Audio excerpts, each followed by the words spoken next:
thinking we should open this up because we're kind of running out of time. I think we only have like 20 minutes. So does anybody want to talk about to everybody and what they talk about in their pairs? Those pairs get those juices flowing.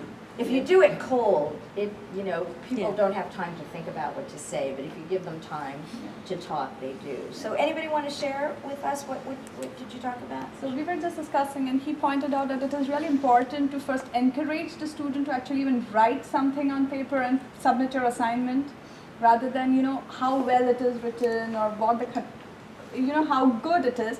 The first step is to encourage the student to submit the assignment, and not worry if they're going to get an F or A.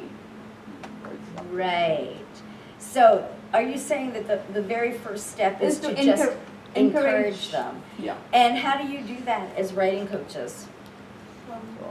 We talked about it was really important to talk first to make sure they understand the assignment and understand the reading and their any problems they want to discuss. Okay, that's really important for you to make. That's the assessment part. You really do have to make sure that they understood what they read and that they understand the assignment. That's really good. Anything? I interrupted you, so finish your thought. That was pretty much what we talked about. Okay, Linda, and then I had a question. Talking about the schema thing, what about, I had two boys, one was from Pakistan originally, one was from Tibet. So how do you deal with the schema with a foreign student that has less of a schema than an American student? right. Does anybody want to respond to, tell me your name? Barry. Barry. Well, this is something that Mike and I talked about, is that the student, especially from another culture, is going to have a different schema and then there's an age difference, and then there's the cultural and all that. So I think trying to talk that out in terms of what they understand the assignment to be. What do you think your teacher is looking for here? Or what is the assignment about? Let's look at the directions. I find if a teacher gives us so fairly specific, which I think recently in one of our last coaching sessions we had fairly specific information that we could go over together, which was not the outline thing, but where the students, where the students had instructions they were supposed to reflect on a piece of literature they had written and then apply it to their own lives. Mm-hmm. And that was, we were talking about how so many of the things you talked about really connected with that assignment. Mm-hmm. And going over those instructions helped us build that schema together to try to understand what the teacher really needed the student to do. So yes, they may be coming from a different place in many ways, but for the assignment, I think trying to zero in on what they need to do for that can help. Yeah. And I think really the key that you said was really trying to help students construct schema if you realize that they don't have it. And I love this discussion. I don't really want to interrupt it, but Barry made me think of something that, even in our own culture, tests are what they call culturally biased, and your example made me think of something that I'd like to share with you. So there was a test, a standardized test for, I think they were first or second graders, and there would be a picture, and the student had to choose the letter of the thing the picture depicted, right? And so everybody understand what they were supposed to do. So there was a picture of a castle, and a colleague of mine was actually, commissioned to score these tests. And he started to notice this pattern. And there was a picture of a castle, and suddenly all the white kids were picking C for castle, and all the African American students were picking D. But it was a pattern, right? So he was like, something's going on here. He went to every single African American kid and he asked them, why did they pick D? Dungeon. And they said, Dungeon. Close.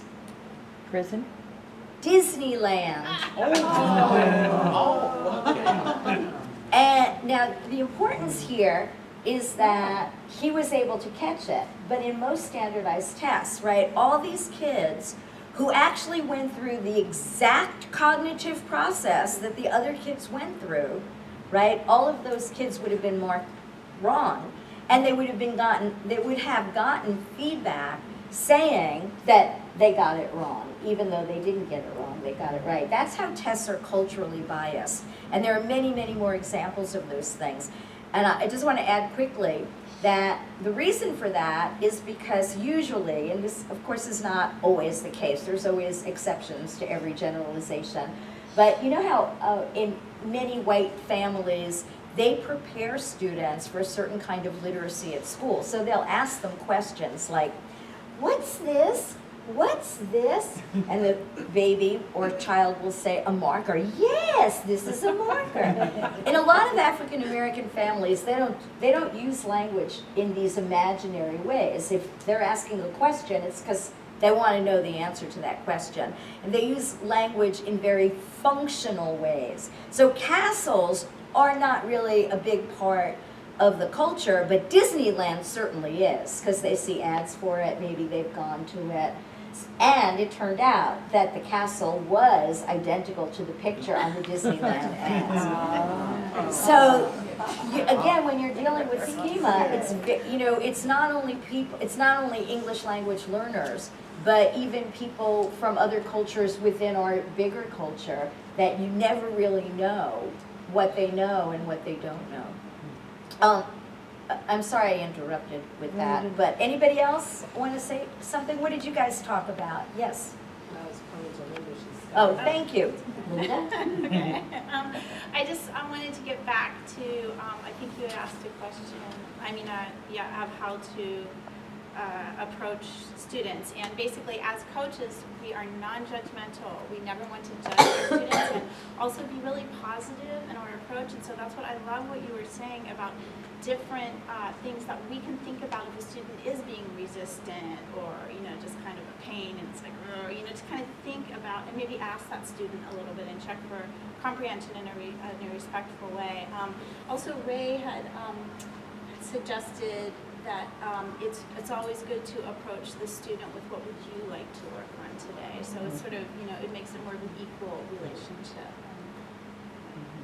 And I think that's especially true for students who do have the fixed mindset, because one thing about students with fixed mindsets is that they feel that they are not really in control of what happens to their work, that the control is outside of them. So, the teacher scored them high because they like them rather than because they tried hard and did a good job, or the teacher scored them low because they don't like them, or they got a high score because of luck.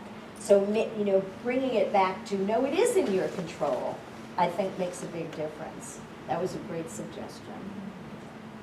Yes? I just want to clarify, because we're the new kids, right? I'm part of it.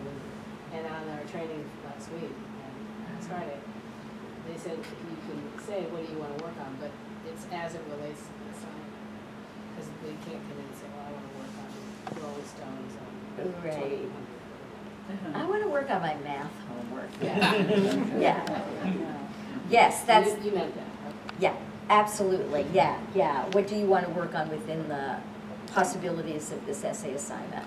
I had a kind of experience along those lines. I had a student that was having trouble writing anything, and all of a sudden he showed up with about 4 or 5 pages of really expressive, interesting stuff that had nothing to do with the assignment.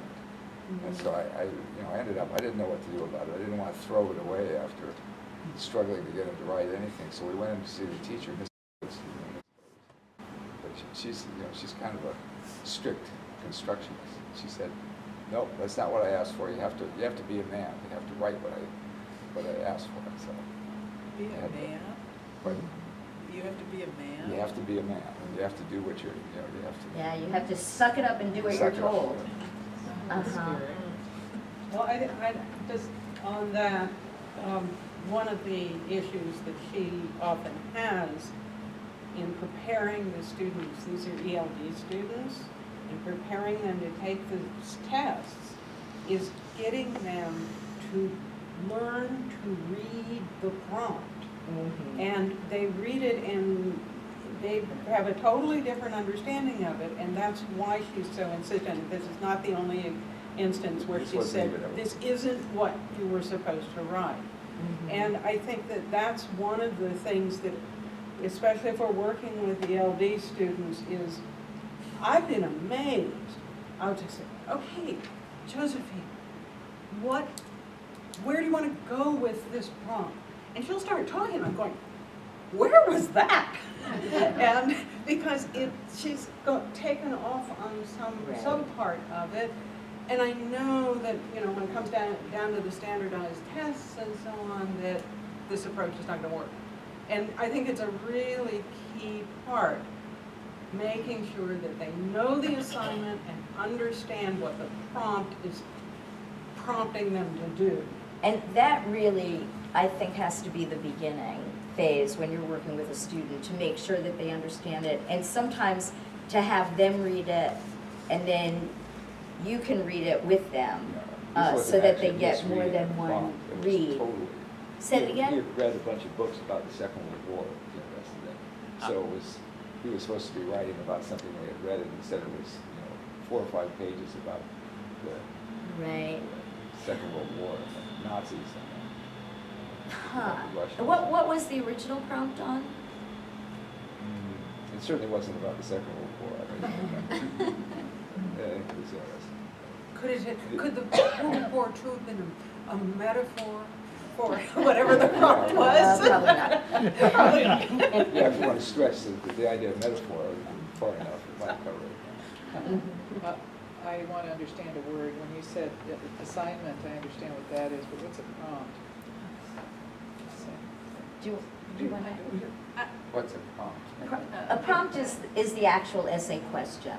So when Yes, for the tests, for instance, there are prompts, and the teachers know what kind of structure the prompts for the prompt, well, they know what the structure of those will be, and so one of the things that they're trying to encourage is the students to have a pattern, essentially, of being able to understand that. So it may take the form of a question, to write about such and such. It may be a direction. It may be analyze this. So a prompt could be anything. It's not necessarily just a question, but It tells you what But it's another to word for write an about. assignment of some kind. or- no. This is for a test. Oh, for a Like test. for a Oh, writing okay. exam. Or for a Well, paper a or- prompt could be for any. It's another word for essay assignment. Yeah. Okay. What is the prompt? Write about such and such. It tells you what to do in like 2 sentences, and then from there you go. Okay. Can you categorize it as a leading question? That Well, No, it may not be a question. yeah, sometimes it's not a question. Sometimes it gives actual directions. Like, for example, I'm giving an essay to my students at Berkeley City College that I give them a list of words, and they're supposed to construct a culture. What do you make one up out of their heads? Like, what do you think this culture is like based on the vocabulary that they have? And that's and then they have to justify it. So they need to form arguments to say what it is about that list of words that allowed them to make the inference, because we're doing a whole unit on inferences now. So what allowed them to make the inference that they made? So that those set of instructions is considered the essay prompt. Frequently it is in question form, but frequently it'll say, think of a challenge you had, or think of an obstacle you overcame, those kinds of things. And then they ask them to write about it, and say how it changed their lives or whatever. Linda? Yeah, I probably shouldn't end on this, but I gotta say, I am frequently frustrated by the current research in education and the practice that's going on in the classroom, because there's this complete disconnect. And it's frustrating because, I was saying you can actually see the kids thinking it this way, but being channeled to do it another way. Yeah. And I'm not saying all classes are like that, and certainly, a lot depends on the teachers and things like that, but I find that to be very frustrating. And So I actually wrote a book based on my doctoral dissertation. I did my dissertation at Berkeley High School, actually, on how bad the 5-paragraph essay is. Oh, really? And I demonstrate, and then I wrote a book based on my dissertation study, where I was actually able to demonstrate the ways in which the 5-paragraph essay led to worse thinking, worse writing, and it actually resulted in students having to use a knowledge-telling rather than knowledge-transforming strategy.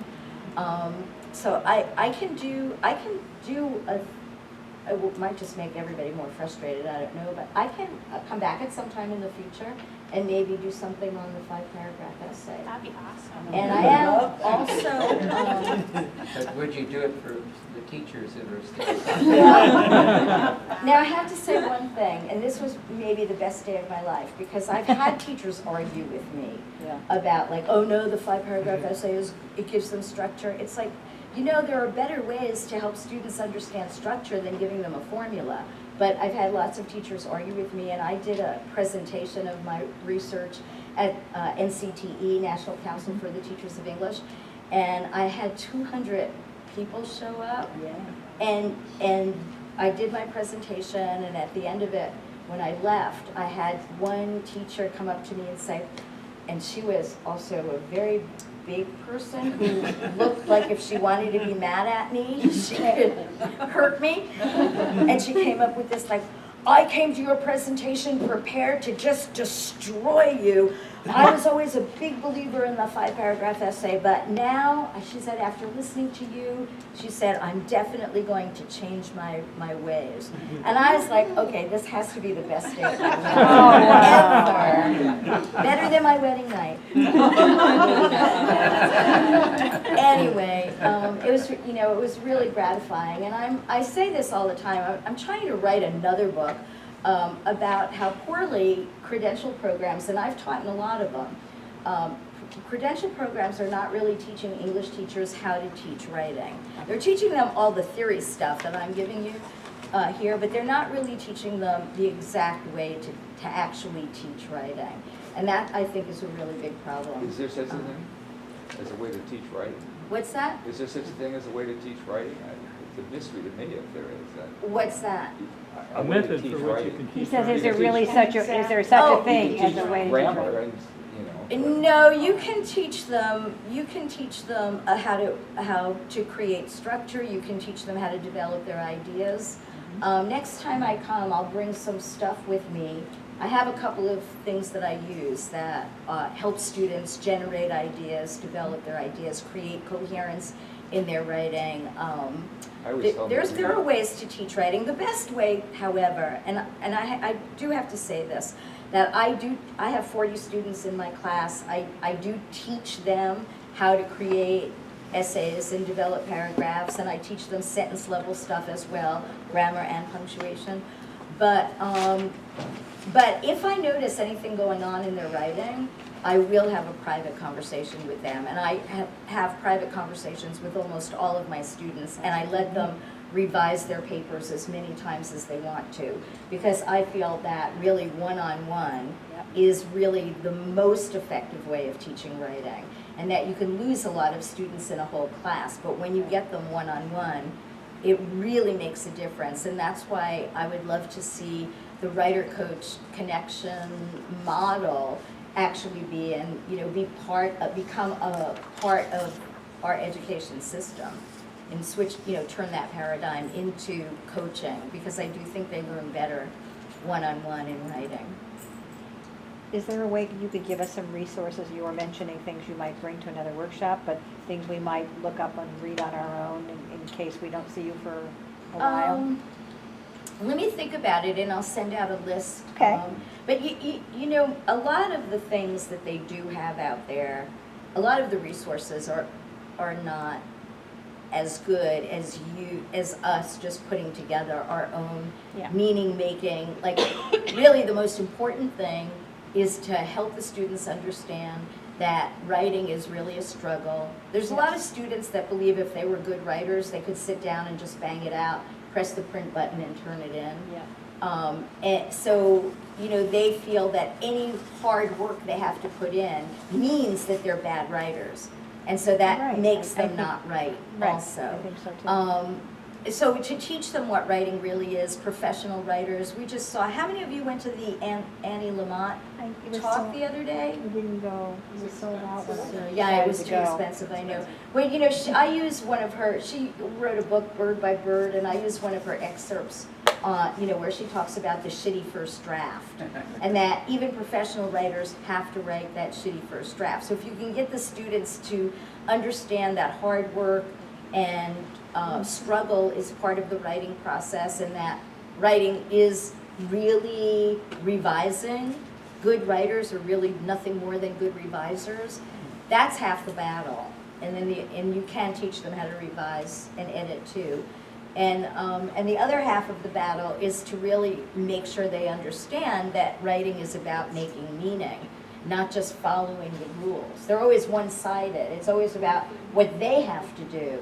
And writing really shouldn't be about the writer. It should be about the audience that they're trying to transform in some way.